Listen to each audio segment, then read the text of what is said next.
O que não fazer na hora de operar tape reading, tá? Hoje eu quero explicar 4 fatores, tá? 4 características que você deve evitar na hora de operar tape reading. Então, direto ao assunto, bora pro vídeo. Antes de começarmos, deixa um like nesse vídeo aí. Tenho certeza que os vídeos que eu postei ultimamente têm te ajudado bastante. Então deixa o like aí, se inscreve no canal e bora lá. Primeiro passo, primeira característica para você evitar, tá? 1. Operar aleatoriamente. O que seria operar aleatoriamente? É operar sem nenhum tipo de critério, sem nenhum tipo de análise, de pré-análise, né? Sem nenhum tipo enfim, de critério nenhum. Então, como é que é essa, esse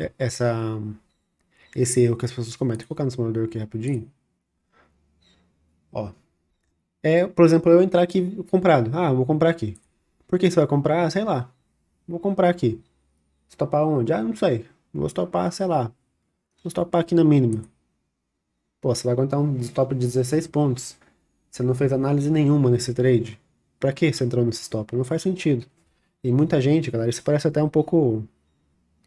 Parece absurdo, né? Mas não é absurdo, galera. Muita gente opera desse jeito, muita gente opera de forma totalmente aleatória, não faz nenhum tipo de pré-análise, não tem critério nenhum pra, pra entrar num trade, pra sair de um trade, pra ter um alvo, pra ter um stop.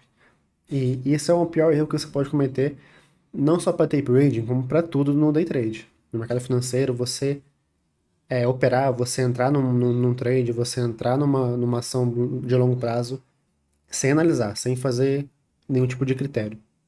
Então, evite esse erro, não opere aleatoriamente. 2. Operar sem construir um bom contexto de mercado. O que seria isso? Quando você opera tape reading, a sua entrada depende de um conjunto de fatores. Para os meus alunos, eu costumo separar, eu gosto de separar eles em 5 fundamentos. Quais seriam esses 5 fundamentos? Agressão, defesa, parceria, volume e frequência. Então, isso faz com que o fluxo, o tape read, se torne um pouquinho mais intuitivo do que ele é, né? Porque é uma leitura bem subjetiva, o que pode complicar um pouquinho para quem está iniciando. Então, eu costumo separar nesses 5 fundamentos para transformar a leitura num algo mais intuitivo. E esses 5 fundamentos fazem parte de um contexto de mercado, que não é somente isso, não é somente os 5 fundamentos. Dentro do contexto vai entrar o quê? Preço, tá? Preço aí inclui a região, né? Lógico. Volume da região em si. Então, se aquela região é muito importante, se aquela região é boa ou não, se aquela região é barata ou não é cara. E, junto com o contexto, a gente pode analisar se justamente se aquela região é uma região barata ou não, ou é cara, está no meio do caminho. Então, tudo isso você vai analisar na hora de construir um contexto de mercado, assim como definir como que o mercado está se movimentando, tanto naquele dia atual quanto nos últimos dias. Então, aqui, no dia 30 de janeiro, o mercado hoje está numa tendência de queda, um pouquinho lenta, mas está numa tendência de queda. Nos últimos dias, eles têm estado um pouquinho lateral. Então, hoje você percebe que ele está numa tendência de queda um pouquinho lenta, um pouquinho lenta, né? Mas ele está numa tendência de queda. Porém, nos últimos dias, se a gente ver aqui nos últimos dias, ele esteve um pouquinho lateral. Ele ficou um bom tempo nessa região aqui, ó. Então, nesses dias aqui, o seu profissional muda totalmente. Você não dá para você operar no meio do caminho. Hoje, como uma tendência de queda, você está podendo procurar uma venda aqui nessa região de 100, entendeu? Porque é uma tendência de queda, ele tende a continuar caindo para romper esse fundo aqui do 85, 86, que é bem importante. Vou colocar esse aqui para não esquecer. Então, ele pode romper esse fundo aqui do 85, ele pode vir buscar liquidez aqui na região da VWAP e voltar a cair. Então, hoje você poderia operar dessa forma, mas em outros dias laterais não. Então, tudo isso faz parte do contexto do mercado. Então, construa tudo isso na sua mente, ou você pode escrever se você quiser, mas construa um contexto de mercado decente para você entrar numa operação baseada em tape reading, tá? Terceiro característica, terceira dica. Operar sem alvo, sem stop. Então essa dica aqui é mais para quem é iniciante.